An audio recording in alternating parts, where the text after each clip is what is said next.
E aí, gente, da Science aqui. Essa é a parte 2 nossa série, né? Sobre as causas e efeitos da crise global de 2008, que aconteceu no mundo todo, que afetou a Europa de forma substancial, os Estados Unidos. Foi a maior crise recente junto com a pandemia, né? Embora as causas da pandemia são mais questões de política do que associadas a esse problema que foi associado a fraudes também. Entre outras revoluções do ponto de vista do mercado financeiro de investimentos. Então aqui a gente vai para a segunda parte falando com mais detalhes sobre a crise e pontos singulares que o relatório oficial dos Estados Unidos coloca, né? Em relação à crise em si. Então, novamente eu tenho que dar um resumo. Tipo, aquele tipo de episódio de anime que você tem um resumo antes do novo episódio começar, de uma série. A crise foi causada em parte por investimentos associados a promessas de pagamento de crédito associadas à hipoteca. Então, novamente, só para explicar, para resumir, né? Quando você compra uma casa, aquela promessa de pagamento a juros, ela pode ser transformada num instrumento financeiro que pode ser vendido ao redor do mundo. E investidores podem investir nisso. Só que esse investimento ele só dá certo quando o crédito é pago. Como no próprio caso de junk bonds, que é associadas a títulos emitidos por empresas para pagar débito. Então, os investidores pagam. Sim, eles investem nesses títulos emitidos pelas empresas. E aquela promessa da empresa pagar o crédito em juros é o que vai gerar capital para o investidor. Só que essa promessa, você concorda que pode vir de vários fatores, né? Tem que ver a gerência da empresa, ver dados associados ao seu reporte financeiro, seu balanço, coisa do tipo. Lucro líquido, retorno ao equity. O quanto de dívidas eles têm, se de fato eles podem pagar com o fluxo de caixa que eles têm atualmente, faturamento que eles têm atualmente. Então são várias coisas, várias contingências para você analisar uma high yield bond. Você simplesmente não olha uma high yield bond e investe. Você tem que entender a empresa, de fato ela pode pagar, é uma startup. Quem são os gerentes? Eles são de fato competentes? Qual é o histórico deles? Você precisa de vários fatores. Até em high yield bonds, tu pode investir talvez como forma controlada, né? O grande problema aqui é que havia uma fraude bancária, né? Também, mas uma fraude imobiliária em relação a essas vendas desse tipo de empréstimo de hipoteca a ser pago, que eram vendidos por agências de credenciamento, né? De rating agencies, como a Moody, como um investimento seguro quando não era. Quando se você visse os dados, né, a documentação, você veria que não era. Só que o outro lado da história, que o repórter fala, nessa parte aqui que a gente quer falar hoje, é que a culpa não era somente das agências de credenciamento. Porque, por exemplo, vai citar o Warren Buffett. Eu não sabia disso, né? Que a Berkshire Hathaway tinha 51% da Moody antes da crise. O Buffett, quando foi perguntado sobre a Moody, disse que não sabia nada sobre ela. Simplesmente investiu nela por saber que ia dar retorno no futuro. É estranho, porque normalmente o Buffett ele é um cara que estuda os investimentos, né? Ele falou que nem sabia onde ficava. Eu duvido isso, com todo respeito ao Buffett, né? Eu acho que ele sabia, sim. Ele tinha conhecimento da empresa em si. Da gerência, talvez não tanto, mas eu creio que ele sabia, assim. Não só o que a empresa fazia, que era fazer esse credenciamento de securities de investimentos, e obviamente tinha uma relação com os bancos, né? Então essa credit agency, ela tinha uma relação com essa rating agency, né? Ela tinha uma relação com os bancos. Então os bancos davam esses análise desses instrumentos financeiros, nesse caso CDOs, por exemplo. Lembra que o CDO é o Credit Default Obligation, né? É um investimento associado a como se fosse uma cesta de investimentos com vários componentes, e um deles é subprimes, por exemplo. Promessas de pagamento de hipoteca a juros. Vamos supor, a casa custou $250 mil, Eles estão pagando com juros, um juros alto. A possibilidade deles de pagarem é alta. Só que eles vendiam esses subprimes como se fosse de um valor, como se fosse de uma qualidade alta. Só que do ponto de vista da Moody, funcionários da mesma falaram que o tempo que o banco dava para muitos dessa análise, porque qual que é a questão? Essas agências de rating, né? Não sei se credenciamento é o termo certo. Você concorda que ela tem que analisar vários documentos. Então ela tem que analisar os dados financeiros da pessoa. Pegou o empréstimo. Porque, cara, então falando de, por exemplo, pegar um empréstimo de 300 mil dólares. É dinheiro pra caramba. Então, 250 mil dólares, 200 mil dólares, 150 mil dólares. Então, é dinheiro pra caramba. Pra várias pessoas. Então, ao redor dos Estados Unidos. Em todos os estados.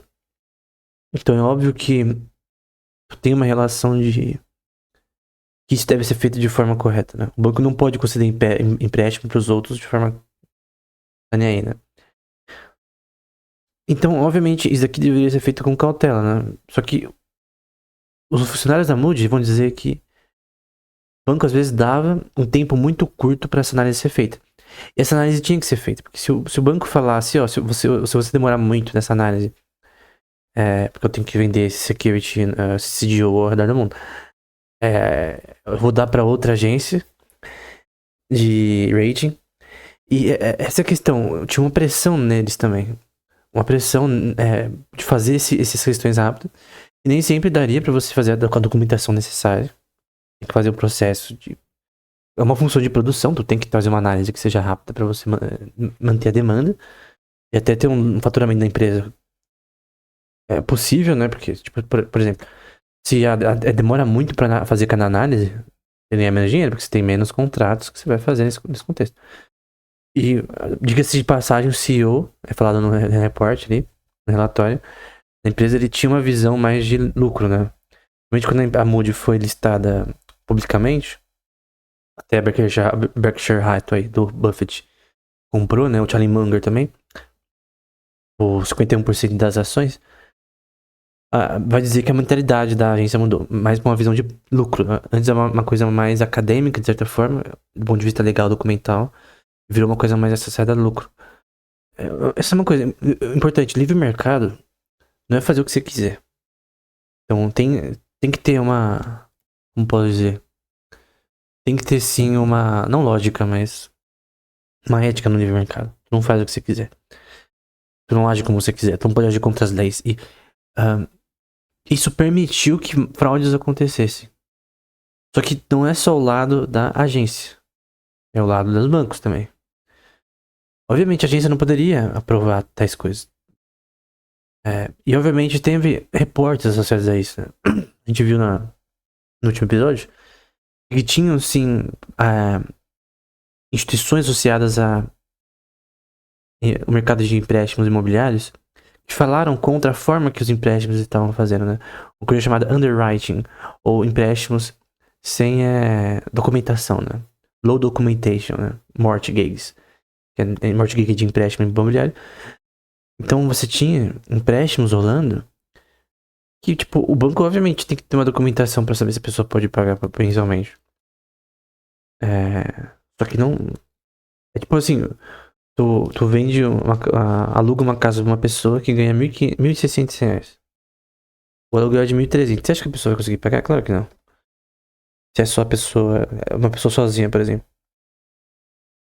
Ela vai ter problema de pagar. Vai ter contingências que vai ter que ir no médico, sei lá. Vai ter que fazer pagar alguma coisa que ela tem que pagar de todo jeito, enfim. Vai dar merda uma hora. Então, esse tipo de coisa é uma análise que deve ser feita previamente. Nesse caso, não aluguel, mas é um empréstimo.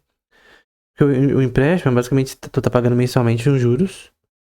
Que continua, por anos, né? Então, obviamente, o banco tá ganhando com juros, mas ele tá perdendo capital ali. Se ele não tem liquidez nesses pagamentos, tu basicamente tá perdendo dinheiro na prática. Então, mesmo que ele seja pago no final, se demorar mais do que o normal, ele tá perdendo liquidez, mesmo com juros. Mesmo que os juros aumentem e tal. E tem uma coisa chamada delinquency. Acho que é mortgage delinquency. Um termo também novo pra mim. O que é delinquência em empréstimos, né, imobiliários?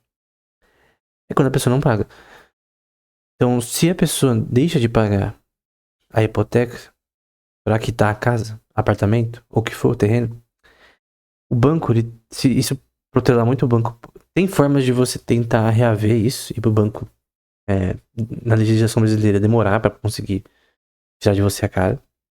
Tem parâmetros legais, até você tem que ter bem aconselhado juridicamente para isso, né? Pra saber os parâmetros. Quando você talvez deixe de pagar por um tempo para não ter tomado. Mas o banco ele pode sim tomar sua casa caso você demore demais para pagar a dívida. Ele está na sua. Assim, no seu direito. Porque pensa, o banco ele te deu, sei lá, 300 mil pra você comprar o apartamento. 500 mil. Porque de graça 500 mil, cara? E tu que quis comprar? Quis sair do aluguel, obviamente. Cara, pode ter certeza. Comprar é sempre melhor que aluguel. O preço da casa sempre aprecia. Obviamente, é melhor que você tenha uma baixa de juros, você possa pagar isso em baixo. Mas o preço da casa sempre vai apreciar. Tu vai poder vender por um valor maior no futuro, vai poder alugar a casa, vai poder ter uso futuro para seus filhos e tal. Tu tem até um legado que você pode deixar para as pessoas. Então, comprar é muito melhor do que alugar, sempre. Sempre vejo alugar como algo temporário, no máximo. Então, tu quer alugar, mas de repente você quer comprar aquela mesma casa. Eu, ora Deus, nesse sentido de primeiro aluguel, depois comprar, né? Porque o aluguel é sempre algo temporário, né? Ele nunca deve ser algo, se possível, pra sempre, né? Até porque tu tá perdendo retorno. Porque, cara, sabe o que acontece? O aluguel, ele ajusta anualmente pela inflação. Tem até uma lei no Brasil associada a isso. Tem uma taxa aí associada à inflação. A inflação associada ao aumento anual de aluguéis, ela é sempre maior do que aumento de salários. Os salários não se ajustam à inflação. Da maioria das pessoas. Então, às vezes tu tá pagando, sei lá, 1.600 vai pra 2.000. Pode parecer um crescimento baixo, ajustado à inflação anual e a apreciação da casa, porque também tem apreciação da casa, né? Também se pode o apartamento. Porque ele aprecia ao longo do tempo. E aí a soma dos aluguéis futuros que dá o valor da casa de venda aumenta. Então é óbvio que, por exemplo, em 3 anos, 5 anos, o preço da casa aprecia, do apartamento, o aluguel tem que aumentar também. Não é só a inflação. Só que o grande ponto é que é sempre aumenta mais que o salário. Então, às vezes, a pessoa, o salário dela não acompanha o aluguel, o aumento de aluguel. E que o aumento veio através de aumentos anuais de inflação. Inflação crônica gerada por reservas acionárias, gerada por moeda fiat, gerada por expansão de crédito. Gera inflações ainda maiores, 5, 6% ao ano. O que gera um problema pro país em relação a aluguéis. Porque sempre você tem que estar trocando de casa continuamente. Porque o aluguel aumenta desproporcionalmente o seu salário anualmente. Então é rápido isso daí. O seu salário não vai mudar anualmente. Também se você tá numa posição que é difícil você ter aumentos salariais. E normalmente os aluguéis eles estão um pouco abaixo do salário mínimo. Também contingências na legislação brasileira, por exemplo, que fazem aluguéis estarem mais altos. Além da própria inflação do dinheiro em si, a inflação aumenta os aluguéis anuais continuamente. Isso é um fato. Tem pessoas também que buscam viver dos aluguéis, e aí o salário mínimo também vira uma métrica pra taxa de aluguel, mesmo para casas que estão de péssima qualidade. Então, às vezes, tu pega um apartamento, que eu já vi preço, por exemplo. Eu vi, por exemplo, um apartamento recentemente, na mesma região, não é muito longe. Tinha academia, coisa do tipo, mas era 3 mil por mês. O apartamento tinha uns 50 metros quadrados. 3.500 por mês, dava tudo, né? Com IPTU, todas essas coisas. Era mobiliado também. Um preço maior, obviamente. E eu vi outro sem mobília, mas com 3 quartos com 2.500 e uma área mais segura também, mais popular, né? Perto de shopping e tal, perto de várias coisas, perto de uma avenida. É uma pessoa que vai pra uma rodovia ou uma estadual, sei lá, consegue ir mais rápido. Então é um point ali muito bom pra lazer. Coisas perto, mercado perto, tudo perto. Mais do que aquele outro ponto, que era perto de um mercado, mas não de shopping. Também a via ali de ônibus era baixa e não tinha vaga. Então você vê que o que aumenta também é o uso, né? Então, por exemplo, obviamente um apartamento imobiliário, ele tem uma condição de valor maior por conta de que é imobiliário. Então a pessoa ela pode ir lá, num passe de mágica, só comprar um fogão na vida e já morar lá, né? Sem ter que ter custos. É um custo fixo, né? Único. Então, assim, imobiliário talvez nem faça sentido, porque se você juntar um pouco antes, tu já consegue imobiliar. Enfim, esse é um ponto. Até pegar coisas baratas e tal, enfim. Não sei se o imobiliário vale a pena, mas o aluguel, ele tem relações com o salário mínimo, tem relações com métrica de salário médio anual do Brasil, tem relações métricas associadas à inflação, apreciação da casa, com várias coisas que aumentam, estão associadas ao preço do aluguel, ou o preço também de apreciação de venda. Uma coisa é certa, daqui a 10 anos, qualquer terra que você comprar vai apreciar. Até porque, assim, o valor real, não sei. Tem que ver, mesmo a apreciação real, porque real é ajudar a inflação, né? Porque às vezes a inflação te engana que você tá tendo um valor maior. Mas na verdade é só o valor do dinheiro que diminuiu. Ou a oferta monetária também cresceu, porque a inflação é um efeito monetário, né? Dizia Friedman, né? Não necessariamente somente monetário, né? Mas o grande ponto é que todos esses pontos estão englobados no mercado imobiliário. E você tem essa promessa de pagamentos que não está sendo realizada. Que é, no caso, que eu citei como mortgage delinquency. As pessoas não pagam, o banco vem no seu direito e tira a casa da pessoa. Justo. Justo. O banco não empresta de graça dinheiro. 300 mil, 400 mil, 500 mil.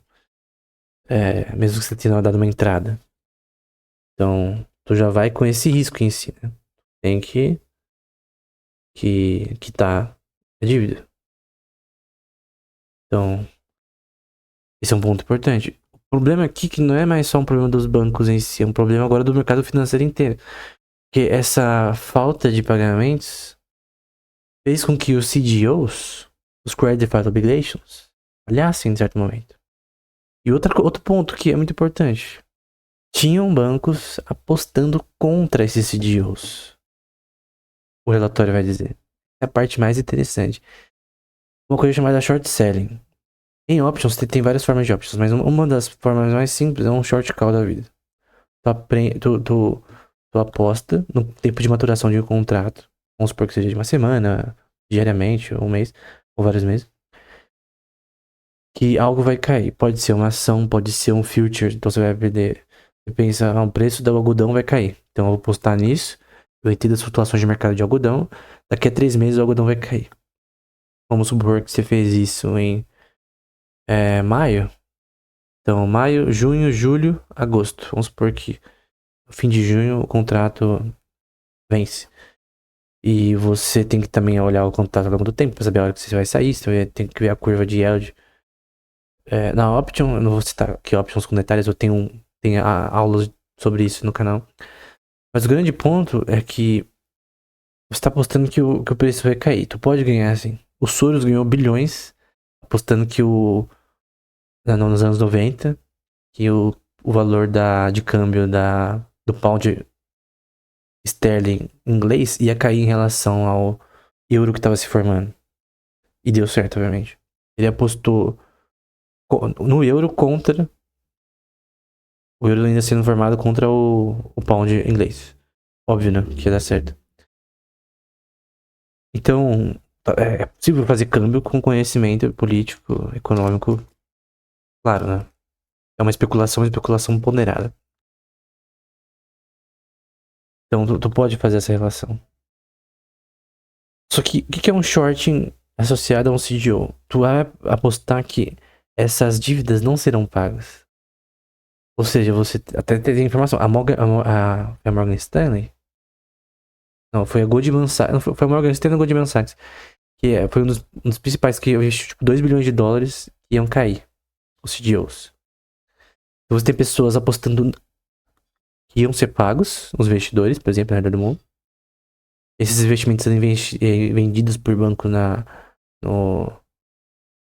Suíça, UBS da vida, por bancos na Alemanha, em todo lugar da Europa, tinham bancos vendendo esses instrumentos financeiros com base no mercado imobiliário americano. Se desse merda, todo mundo ia ficar na merda. E o crescimento de grana nisso era trilhões, cara. O mercado trilionário vai se tornar. E cresceu muito rápido. Enquanto isso, os preços das casas nos Estados Unidos estavam crescendo. Só que se você ver o Case-Shiller Index, que é um índice feito pelo Shiller, Robert Shiller e outro autor, acho que é Carl Case, você vai ver que, na verdade, essa disparidade de valor era nominal apenas. O valor crescia, você via lá o valor crescendo das casas, só que era algo exógeno, era algo feito com alguma forma de expansão de crédito. Então, o relatório oficial americano ele também fala sobre expansão de crédito. Porque isso aqui é uma forma não exógena de formação de capital. Porque tu tá tendo uma falta de liquidez no fim. Que uma hora vai dar merda. Prover uma liquidez falsa. Tá entrando dinheiro. Tá crescendo dinheiro. Mas é um dinheiro falso. Você tem uma bolha de crédito que não existe, que não é paga. Porque se os empréstimos imobiliários fossem pagos, cara, não ia ter crise. Não ia ter crise. Simplesmente não ia ter crise. E se não tivesse reservas fracionárias, essa expansão não seria tão grande também.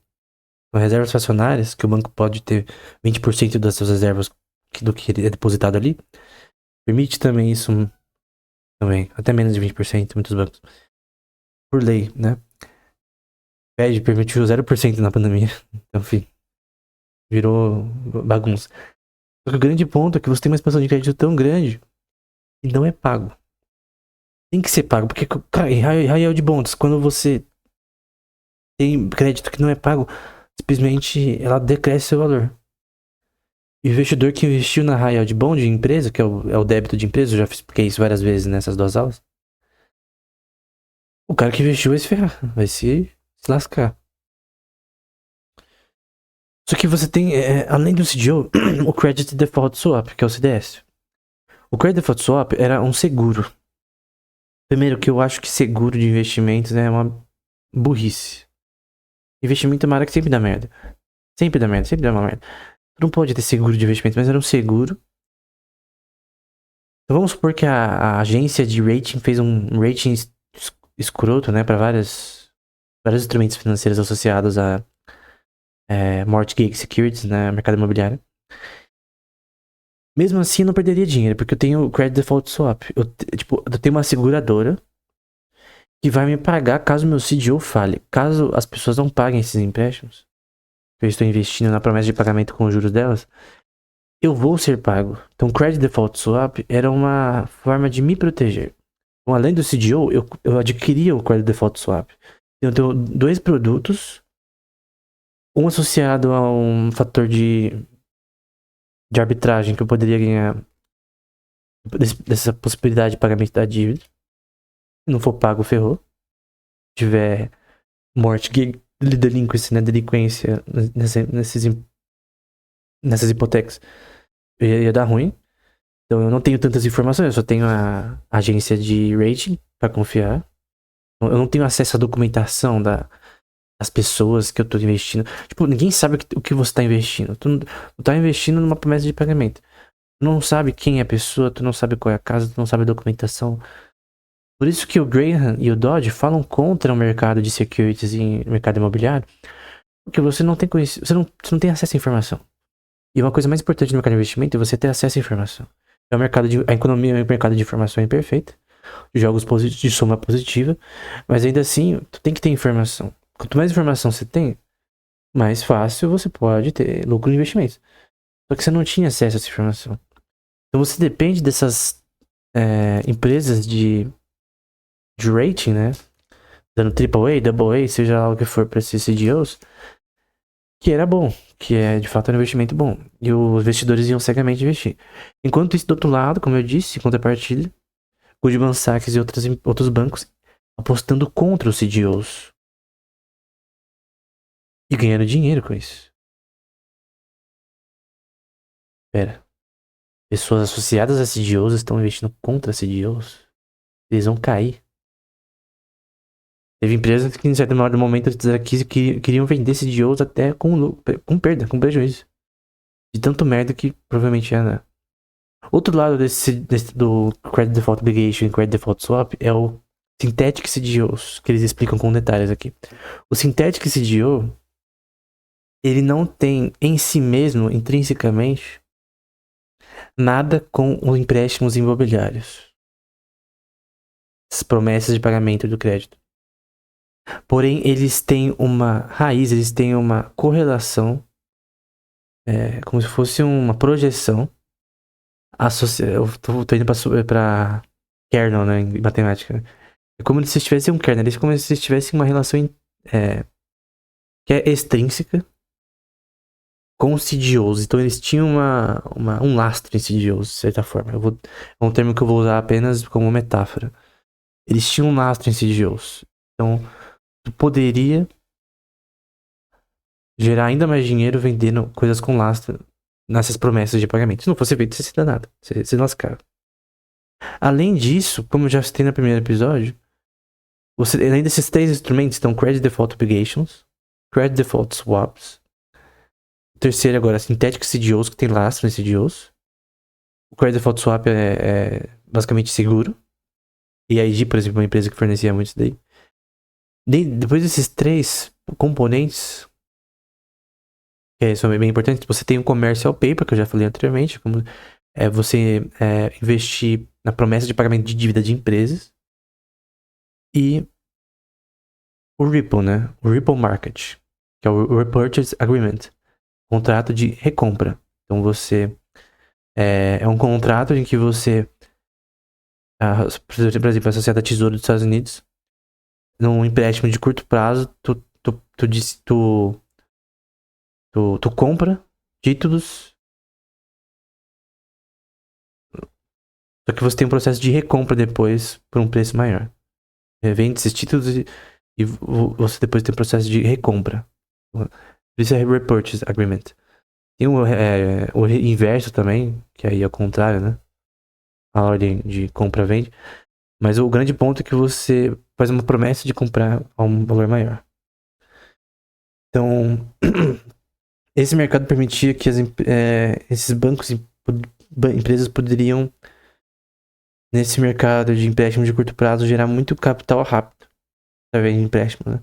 Hoje em dia o sistema bancário ele é muito linkado com empréstimos.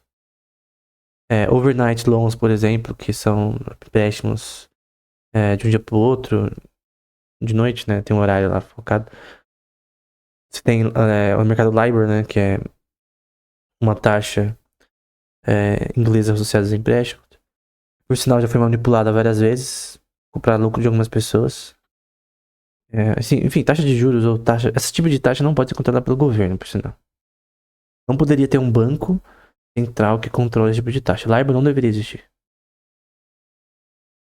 A Selic não deveria existir, por exemplo. É abominável pro livre mercado a existência de uma taxa Selic. É escolhida arbitrariamente pelo banco, sendo que é impossível você calcular ela. Essa é a verdade.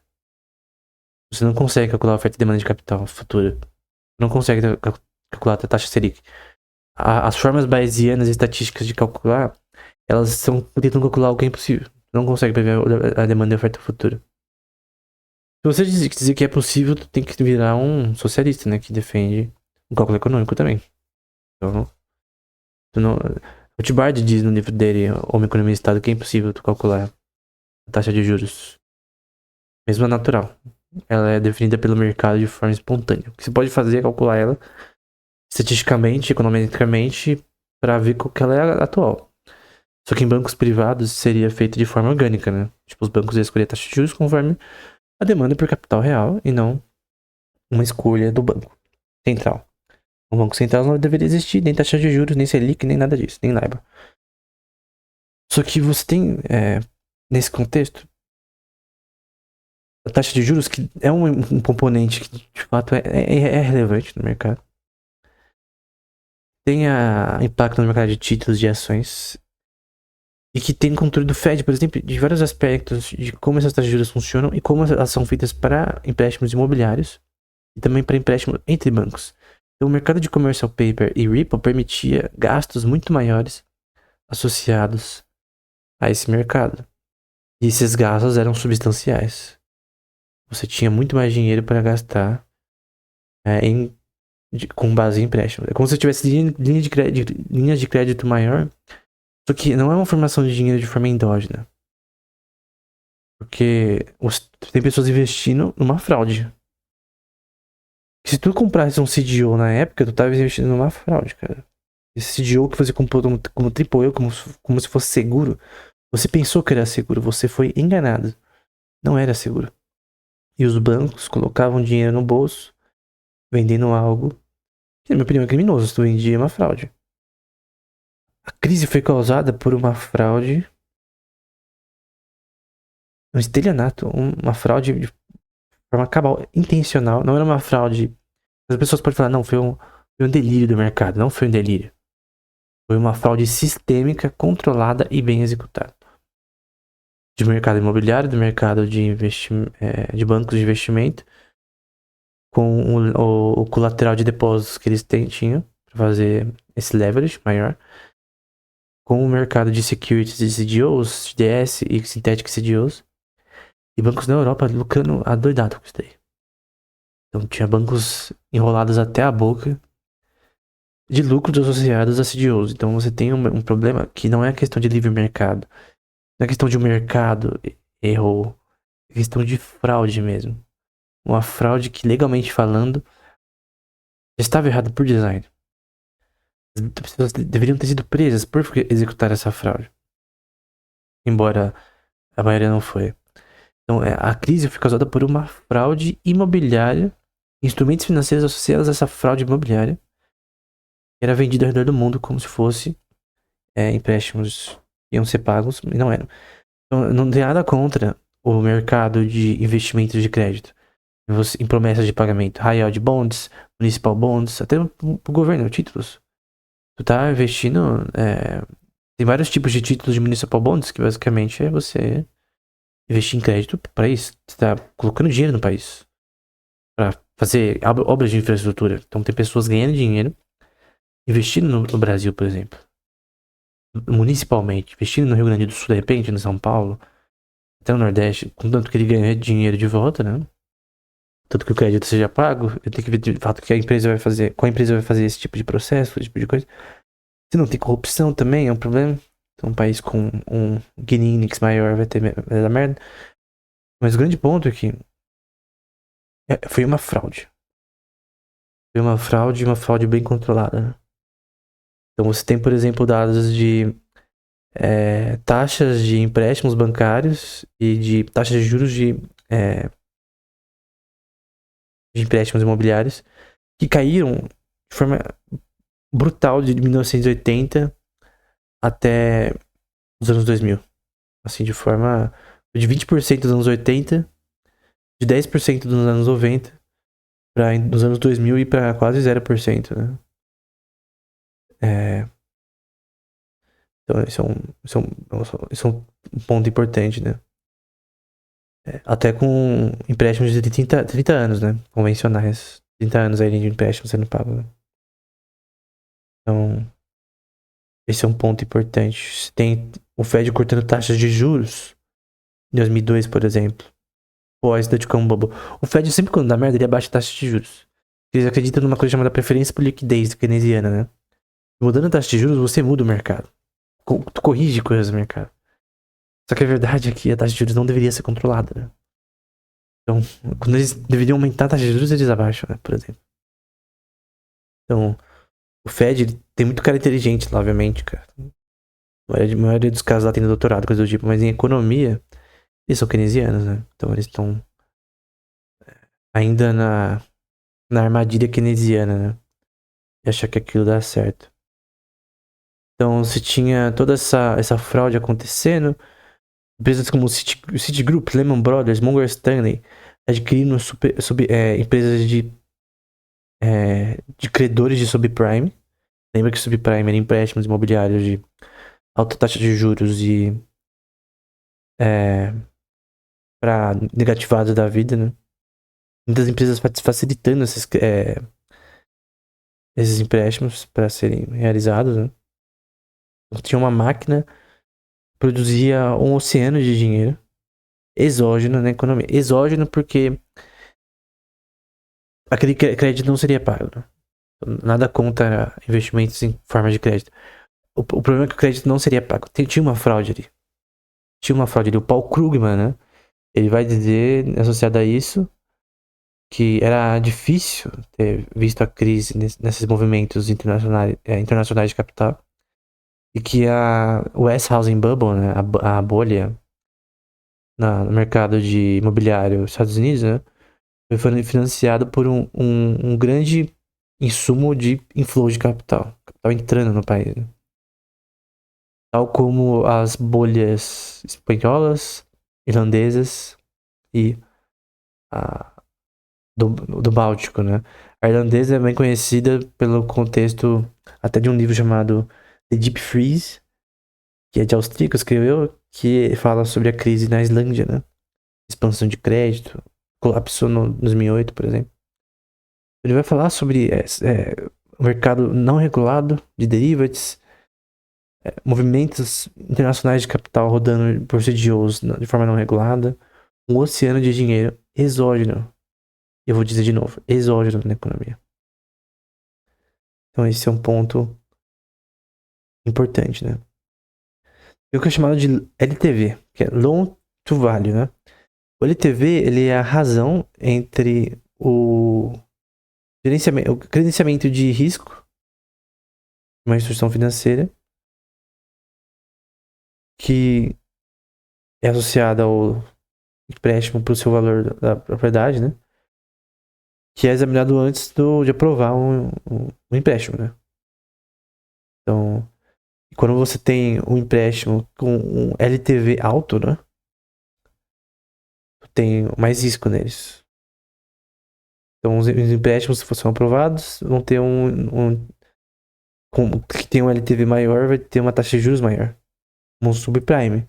Pessoas, elas estão numa condição que é difícil delas pagarem, né? Então, no caso, a taxa de juros vai ser alta para proteger a liquidez do banco. Vai ser mais baixo, a juros é mais alto da dívida, né? Adicionalmente, os empréstimos com LTV alto podem requerer que o mutuário, o cara que pega o empréstimo, compre um seguro para tirar o risco do credor. Então o cara de repente pegou um subprime, mas ele tem que ele tem que comprar um seguro desse empréstimo para o credor não tiver na merda. Então você tem um mercado de empréstimos crescendo junto com o subprime, né? Então se tu tem o subprime é literalmente empréstimos com LTV alto, né? No fim, uma taxa de juros alta. Então isso cresceu muito o mercado de seguro imobiliário em relação a crédito.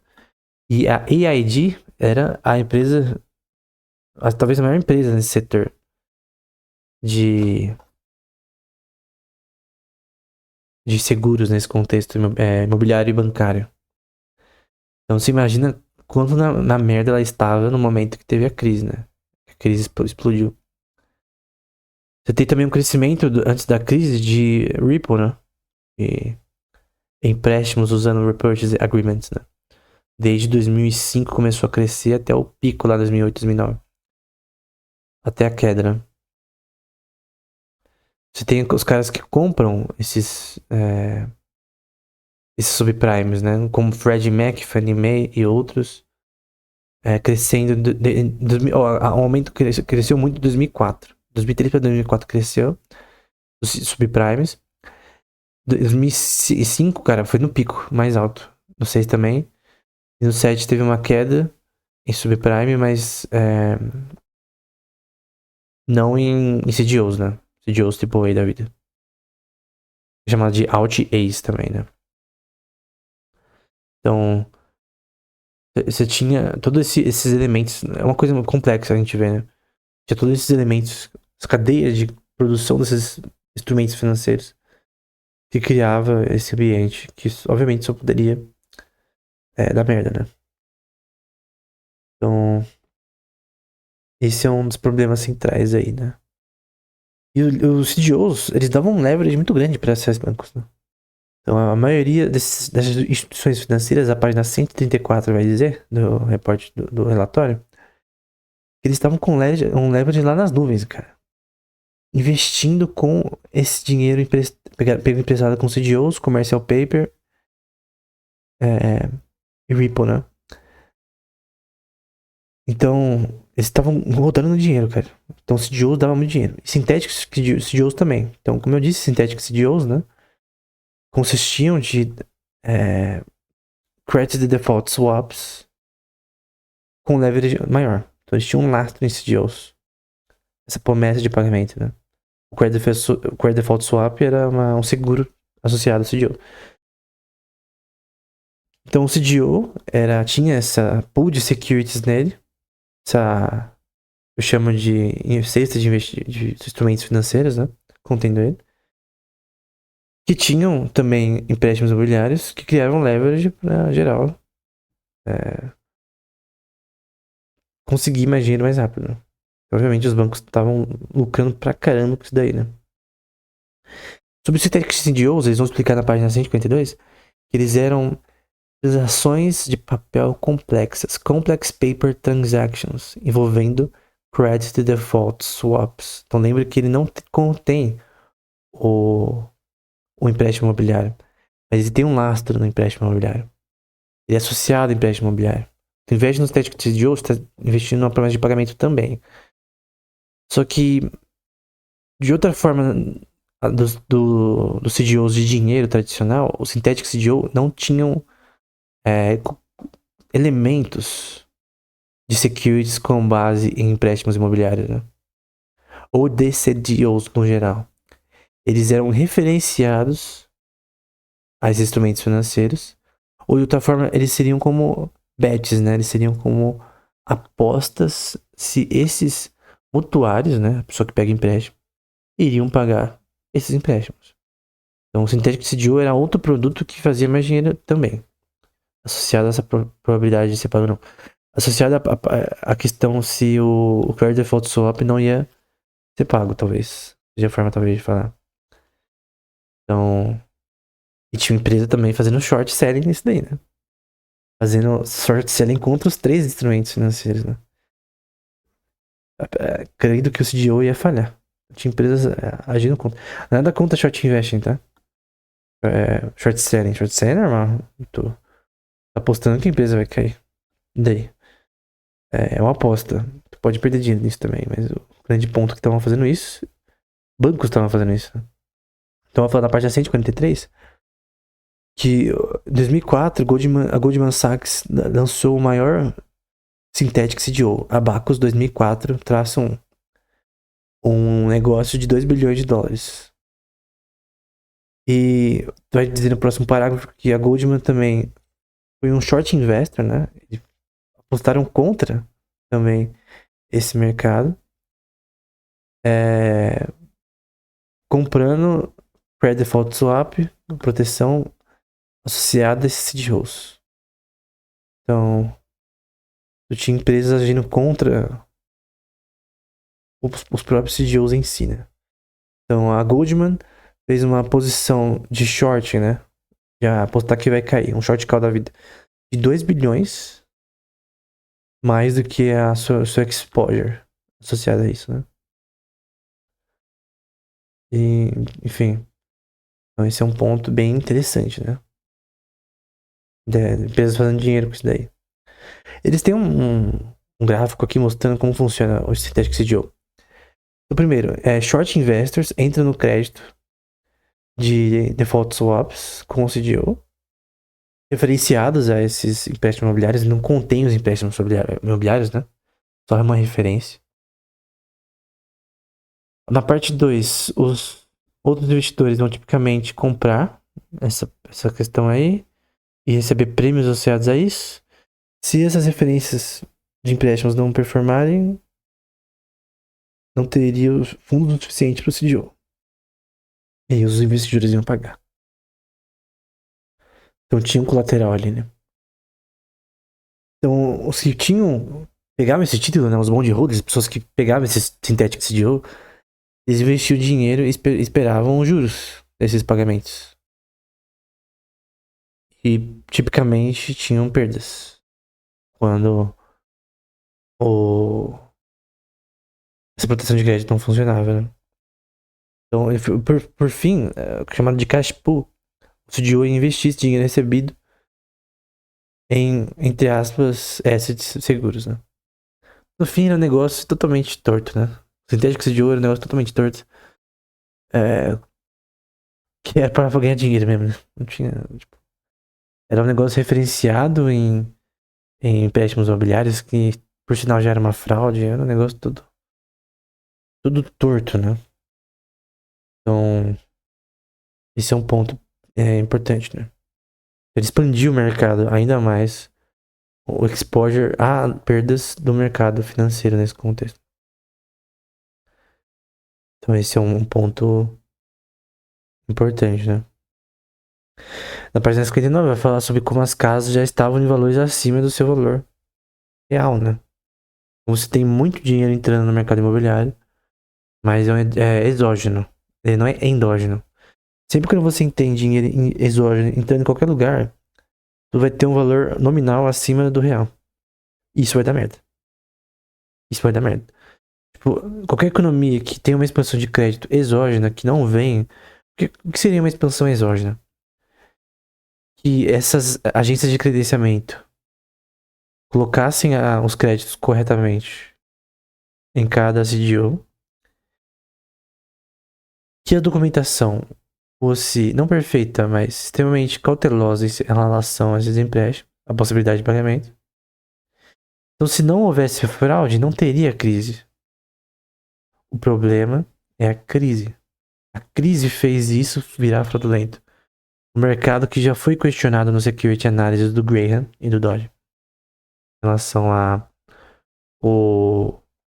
transparência que esse mercado tem, né, em relação ao empréstimo imobiliário, a instrumentos financeiros associados a empréstimo imobiliário, né, a pagamento de hipoteca. Porque a possibilidade de uma pessoa pagar, cara, pode acontecer várias coisas que podem fazer a pessoa parar de pagar. Mas o problema não era esse, o problema era que eram vendidos para pessoas que não podiam. O banco nunca faria isso se ele perdesse dinheiro. Ele estava ganhando de outras formas. A gente tá falando de empréstimos de milhares de dólares, né, continuamente. Então, na página 160 ele vai falar sobre essa fraude de empréstimos imobiliários virando realmente uma estrutura criminosa, né? É estranho porque poucas pessoas foram presas, né? Mas eram estruturas de fato criminosas, né? Era intencional. Na página 165, por exemplo, associadas a investimentos. Além do ARM, né? Que é aquele ajuste de juros mais baixos em diversos tipos de empréstimos. Tem também a legislação mudada por Clinton, que permitiu também. Clinton e o Bush, eu creio que teve relações de legislação que permitiram programas associados ao mercado imobiliário para facilitar as coisas. Só que isso dá merda. É o governo tentando ajudar e atrapalhando, né? Por sinal, a crise foi causada pelo governo, principalmente. Então, eu tenho vários empréstimos sendo aceitos quando não deveriam ser. E documentação falsificada. E às vezes a rating agency não tinha culpa necessariamente. Porque o que vinha pra ela já era tudo torto, já era tudo falsificado e tal. Os dados financeiros das pessoas que iam pagar esses empréstimos. Porque o banco ele tem um conjunto de regras pra dar empréstimo, né? Quando você não tá nessas regras, né? Quando você é um cara ferrado, tu não vai ganhar um empréstimo. Então, pra tu ganhar uma linha de crédito, tu tem que estar bem embasado, né? Historicamente. Sua capacidade de pagamento. Tanto pra proteger o banco quanto você, né? Ninguém quer entrar no empréstimo que não vai conseguir pagar e entrar em dívida, né? Mas esse é o grande ponto, né? Eles estão permitindo isso pra ganhar mais dinheiro. Então, a comissão concluiu no capítulo 9, na página 187, que as firmas fazendo esses empréstimos falharam de adequar o compliance associado a chamada de underwriting, associado à documentação das pessoas. E os potenciais investidores não estavam informados completamente sobre a qualidade ruim desses empréstimos, né? Então, é aquela aviso do Graham do Dodge. Esse mercado imobiliário de empréstimos dá merda. Não tem transparência. Não sabe o que tá acontecendo. Tu tá investindo numa coisa que você não conhece. Você não sabe o que tá acontecendo. Tudo que você investir, você tem que ter conhecimento do que tá acontecendo. O que é aquilo? O que é esse instrumento financeiro? É commodity? É câmbio? Como funciona? Aqui você não tinha informação. Tinha uma informação falsa, né? Tinha pessoas fazendo short selling contra isso, né? Você tinha o mercado que muitas pessoas não entendiam totalmente, né? Naquela época, necessariamente, é uma coisa nova, né? Então, vai dizer na página 193 que cada sintético CDO tinha um comprador e um vendedor de proteção. Então, pessoas vendiam proteção, compravam proteção e apostavam contra o CDS também, fazendo short selling. Então, era maluquice, cara. Era pessoas a favor do CDO pra vender, outra pra comprar, outra para apostar contra. Na página 194, né? Vai falar sobre o Eisman, né, de 2007, colocando milhões de dólares em posições de short, apostando que vai cair, em credit default swaps, que esses credit default swaps associados a o mercado de seguros iam falhar. Então você e o Eisman falou, tem uma parte aqui que ele falou, eu pensava que eles eram lunáticos certificados, né? Então, ele disse que todo mundo pensava que as coisas estariam ok, mas eles pensavam que eles caras estavam malucos, eles estavam na droga, né? Porque não tinha como ficar ok. Tinham pessoas que previram a crise, por sinal. Que isso ia dar merda. Então eu creio que até aqui tá bom pra essa aula. Vai ter outras, né? Associadas a isso. Eu creio que eu falei dos pontos principais até aqui. Eu creio que. Acho que outro ponto que eu posso falar apenas pra terminar é o crescimento também em assets associados a commercial paper, que é aquela promessa de pagamento de crédito para empresas. Cresceu muito, né? Vai falar que em 2007 isso daí foi de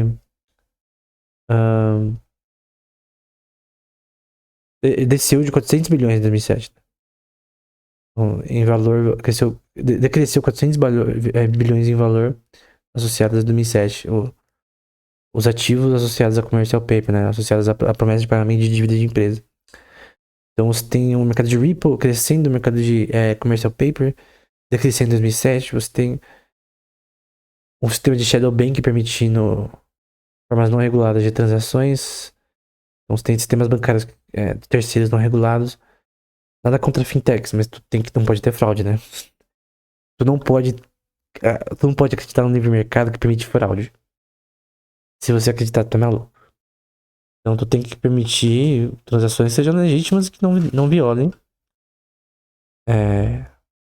o pacto de não agressão entre pessoas. Se você for fazer fraude, é uma agressão. Com certeza, contra o capital privado da pessoa.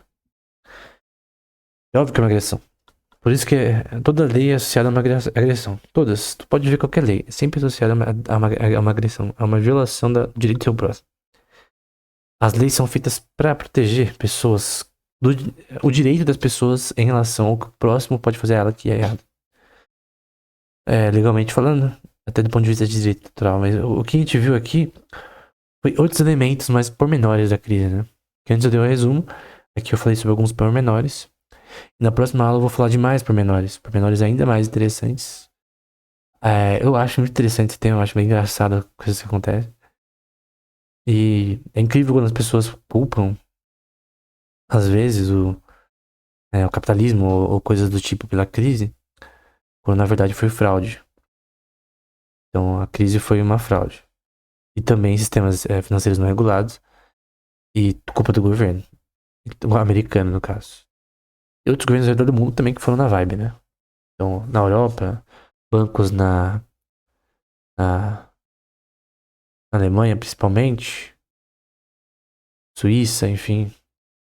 Vários bancos que quase faliram, só não faliram porque o país deu bailout, né? Na França também, Bailout, o governo ele pagou os bancos para não falirem, né? Porque se falissem também os depósitos das pessoas, dos cidadãos, ia pro ralo. Então, vários bancos fizeram bailout do seu próprio bolso. Alguns até foram pagos pelos Estados Unidos também, parcialmente.